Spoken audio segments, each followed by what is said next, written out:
नमस्कार।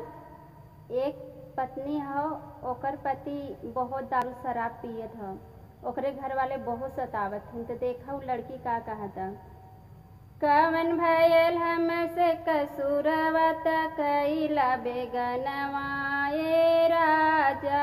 कवन भयल हमसे कसूरवा त कइला बेगनवा ए राजा। माइयो बाबू तोहर ताना सुनावे, माइयो बाबू तोहर ताना सुनावे। पी गइला बेची के गहनवा त कइला बेगनवा ए राजा। पी गइला बेची के गहनवा त कइला बेगनवा ए राजा। कवन भयल हमसे कसूरवा त कइला बेगनवा ए राजा। कवन भयल हमसे कसूरवा त कइला बेगनवा ए राजा।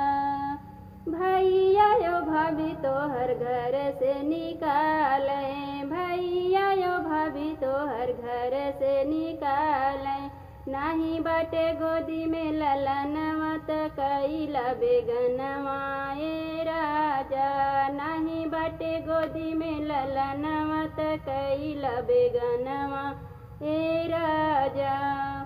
कवन भयल हमसे कसूरवा त कइला बेगनवा ए राजा।